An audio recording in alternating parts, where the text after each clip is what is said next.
ለሰው የከበረ ሀብት ትጋት ነው። ትጉ ሰው ስማርት ሰው ነው። ሊያድግባቸው የሚችላቸውን አጋጣሚዎች ሁሉ በመጠቀም ራሱን ያሳድጋል። ኃይለ ገብረስላሴ ስንት ፎሎወር አለው ይላል። ከብቶች አስገብቶ ቤት ውስጥ ያለውን ነገር ሰርቶ ብሎ ብን ብሎ 10 ምናምን ኪሎ ሜትር ይሄዳል። ያሸልማል እኮ አንተ 10 ኪሎ ሜትር ሮጦ እኮ ነው ብዙ ብር ያገኘው። ማንም አይሸልመው። ትምህርት የተማረው በጽናት በመሮጥ ነው። ለዚህ ነው ሩጫን እንደቀላል የሮጠው። አልደርስበት እኮ ሰዎች ያሉት ኢትስ ቢኮዝ ሰውየው 10,000 ነው የሚሮጠው ጧትና ማታ ነው።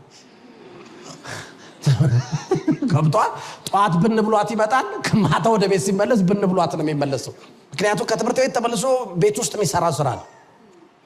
ቤት ውስጥ ከብቶቹን አሰማርቶ የሚያስተካክለውን አስተካክሎ ትምህርት ቤት ለመድረስ በሚያረገው ሩጫ ውስጥ እግዚአብሔር ሪከርድ መስበር የሚል አስቀምጦለታል።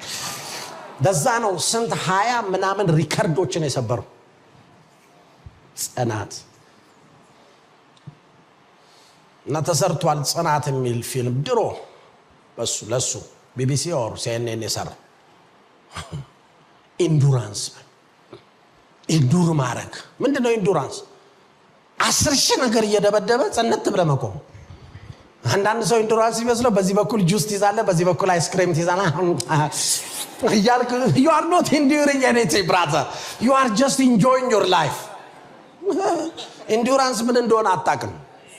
ጫማ ሳይኖር ከተማ ገብቼ አለ አንድ ቀን መቼም ማረሰው ከተማ ገብቼ የምሮጥበት ወደ ሩጫ ገባ።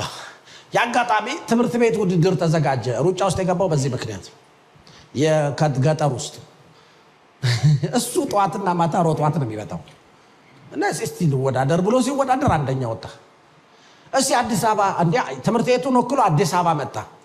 አዲስ አበባም ሲሮጥ አንደኛ ወጣ። ለምሳሌ ትሬኒንግ አይሰራም እሱ። የምን ትሬኒንግ ነው? ጧትና ማታ ላይፉ እኮ ነው እሱ፣ ትሬኒንግ አይደለም። በኋላ በቃ አሁን ለሩጫ ወስኖ ትሬኒንግ መስራት ጀመረ። ጫማ የለኝም ማለት ኃይለ ገብረስላሴ ጋር ሰው ብድር ሊበደር ይሄዳል። ይዶን ነው ገንዘቡን እንዴት እንዳገኘው አይደል? ጫማ ስለሌለኝ አለ ጧት በምሮጥበት ጫማ ቀን አርጌ ውላለዋል እና ሰዎች አጠገባቸው ዝድር በጣም ስለሚሸታቸዋል ትተውኝ ይሄዳሉ። ይወለ ፈረንጅ እግሩን ይስመዋል። አሁን ይሸታል አይደል የሚለው እግር ልሳመ ብሎ እግሩን ይስመዋል ፈረንጅ።